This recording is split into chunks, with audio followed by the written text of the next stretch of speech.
नमस्कार। साहित्य तक के बुक कैफ़े के एक दिन एक किताब में मैं जयप्रकाश पांडे आपका स्वागत करता हूँ। आज शनिवार है। मैं the Asura way, the contrarian path to success, Anand Neelakantan की इस किताब के साथ उपस्थित हूँ। आनंद नीलकंठन देश के जाने माने रचनाकार हैं, लेखक हैं। 15 पुस्तकें उनकी अंग्रेज़ी में, एक पुस्तक मलयालम में आ चुकी है। टेलीविज़न की जानी मानी शख्सियत हैं, कार्टूनिस्ट हैं, लेखक तो हैं ही, स्तंभकार हैं, पटकथा लेखक हैं और मोटिवेशनल स्पीकर भी हैं। आनंद की जो अपनी लेखन शैली है उसकी एक ख़ास विशेषता है कि जिन पौराणिक आख्यानों को हमारा भारतीय समाज बहुत उदारता की दृष्टि से नहीं देखता है, आनंद उनको भी बहुत सूक्ष्मता से देखते हैं और वहाँ से भी विपरीत स्थितियों, विपरीत पात्रों और नकारात्मक हालातों से भी कुछ अच्छी चीज़ें निकाल कर ले आते हैं।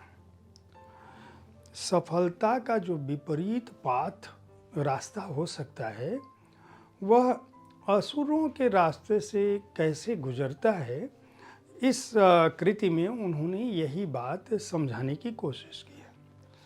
उनका कहना है कि जिस तरह का देश होता है उस तरह का वेश होता है।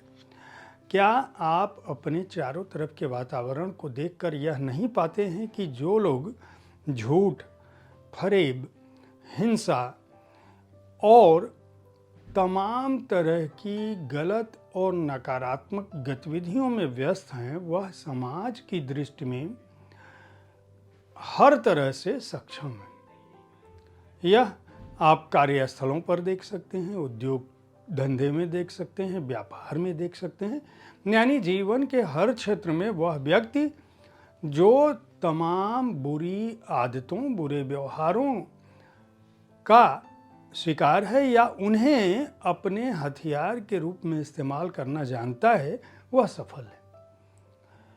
इसकी वजह क्या बताते हैं? आनंद नीलकंठन कहते हैं कि यह कली काल है और इस कली काल में अगर आपको सफल होना है तो जिन्हें आप असुर कहकर हिकारत की नज़र से देखते हैं, उनके अंदर जो गुण व्याप्त हैं, उन गुणों की तरफ भी ध्यान दें।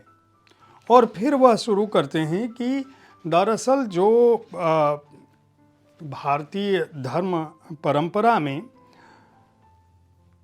इंसान के जो सबसे विपरीत भाव हैं उसके विचारों के, वह है क्रोध, काम, लोभ, मोह, मद और अहंकार, प्रतियोगिता की भावना।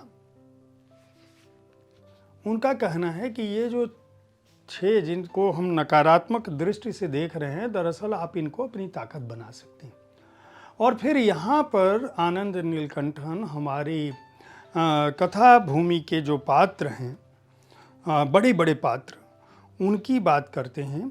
वो इस पुस्तक में एक अध्याय उनका है असुर मार्ग, जिसमें वो असुरों के रास्ते की बात करते हैं। वो कहते हैं कि ये कलयुग है और कलयुग का अर्थ ही है कि अंधकार का युग है।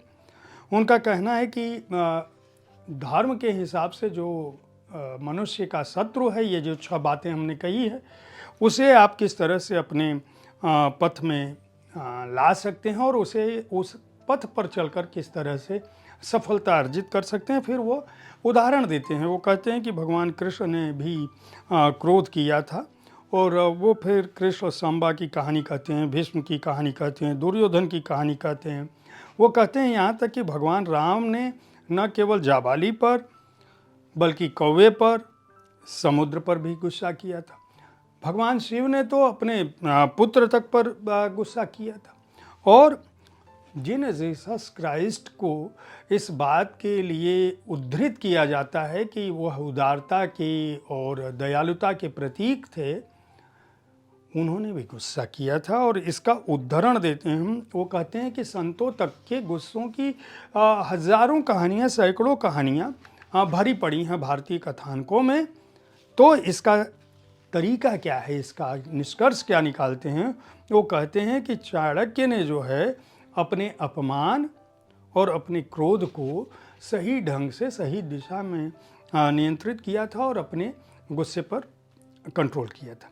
इसके बाद वो बताते हैं कि अगर आप कर्म के पथ पर जाते हैं, अपने जीवन के पथ पर चाहते हैं, अपने कार्य क्षेत्र में किस तरह से, जिसको हम कर्म कहते हैं, उसको अंगीकार करते हैं और फिर कथानकों से, इन कथानकों में देव भी हैं, दानव भी हैं, जुनून की अपनी एक परिभाषा है, किस तरह से आपकी लोलुपता जो है, मोह जो है, वह किस तरह से सकारात्मक पथ पर जा सकता है, किस तरह से आप अपनी प्रतियोगी भावनाओं को, अपने अहंकार तक को अपनी सफलता का माध्यम बना सकते हैं, इन सब की बात कर रहे हैं। वो कहते हैं कि जिसको हम कहते हैं कि लोभ से मुक्त होना चाहिए, लोभ से मुक्त क्यों होना चाहिए? आखिर वो रावण की जो प्रतिबद्धता है उसकी बात करते हैं कि वह अपनी को ताकत पाने के लिए उसने क्या कुछ किया था। तो हम इस रूप में भी इन चीज़ों को देख सकते हैं। वो कहते हैं कि जो ये कहता है कि नहीं भाई मोह से आप मुक्त रहिए, मोह से क्यों मुक्त रहना चाहिए? यानी जीवन के जितने भी नकारात्मक भाव हैं उन सबको किस तरह से सकारात्मकता में परिवर्तित कर सकते हैं, द असुरा वे पुस्तक इसी बारे में बताती है। मैं अपनी बात पूरी करूं इस किताब के बारे में, उससे पहले मैं एक घटना बताऊंगा कि आनंद नीलकंठन इस पुस्तक में लेखक का जो हिस्सा है, लेखक की बात में लिखते हैं कि बहुत साल पहले मैं एक कारपोरेट कंपनी में कर्मचारी था। हमारा जो बॉस था वह बहुत ही दुष्ट व्यक्ति था और वह इतना नकारात्मक था और कर्मचारियों के सामने इस कदर अपमानित करता था कि एक दूसरे कर्मचारी ने अपने गैराज में उसकी फ़ोटो रख रखी थी और जब भी वो कूड़ा कचरा फेंकने जाता था तो उस फोटो पर अपना कूड़ा फेंक कर अपना गुस्सा उतारता था। दूसरे कलीग उस घटना से बचे रहे हों ऐसा नहीं है, और इन्होंने भी बड़ी कोशिश की कि इसकी नकारात्मक भावना से, इसकी शोषक भावना से, इसकी ईर्ष्यागत प्रवृत्ति से और उसकी दबाने की जो प्रवृत्ति है उससे वो छुटकारा पा सके। उनके जो दूसरे दोस्त थे वो कारपोरेट सार्वजनिक उपक्रमों में काम करते थे, तो उनको पता था, उनका बॉस दुष्ट होता था तो उनको पता था कि हमारा ट्रांसफ़र हो जाएगा। इनके पास विकल्प नहीं था और ये इन स्थितियों से इतना थक गए कि इनको लगा कि इसके बारे में कोई जादू करना चाहिए, टोना करना चाहिए, कुछ करना चाहिए। और उन्होंने जो है एक तकिए में पिन चुभाना शुरू किया उसकी तस्वीर लगा के, और स्थिति ये हो गई कि इनकी पत्नी ने एक दिन देखा और कहा कि तुम तो पागल होने की स्थिति में हो। इससे पहले कि वो उस घटना से लंबे समय तक वो बीमारी का रूप ले ले, इनकी पत्नी ने उनको समझाना शुरू किया और फिर किताबों की शरण में आनंद नीलकंठन गए और उन किताबों ने, उन्होंने पौराणिक आख्यानों को पढ़ना शुरू किया और इन सब ने उनकी ज़िंदगी को बदल दिया।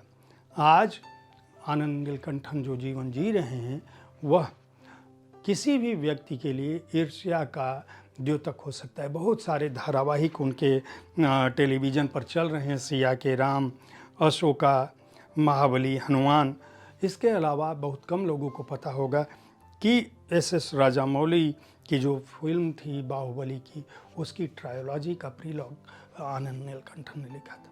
यानी कि आनंद नीलकंठन अपने जीवन के सर्वाधिक सफलतम लेखकों में से एक हैं। इस पुस्तक के माध्यम से वह यह बताने की कोशिश करते हैं, जो उनके लेखन की विशिष्ट शैली भी है, कि नकारात्मकता से किस तरह आप सकारात्मकता को अपने जीवन में उतार सकते हो। यह पुस्तक इसका द्योतक है। जैको बुक्स ने इसको प्रकाशित किया है। मूल्य 399 रुपये है। बहुत ही जो उनकी रोचक शैली है उस शैली में यह पुस्तक है। आप अगर अपने जीवन को सफल बनाना चाहते हैं और विपरीत परिस्थितियों से, विपरीत भावों से जूझ रहे हैं, तब तो आपके लिए यह पुस्तक और भी आवश्यक है। उम्मीद है साहित्य तक का यह एपिसोड आपको पसंद आया होगा। हर शनिवार को मैं किसी न किसी अंग्रेजी पुस्तक पर अपनी राय रखता हूँ। सोमवार से शुक्रवार तक मैं विविध विधाओं की पुस्तकों पर अपनी बात रखता हूँ। बुक कैफ़े देखते रहें, पुस्तकें खरीदते रहें। इस कार्यक्रम के बारे में अपनी राय से अवगत कराना ना भूलें। धन्यवाद।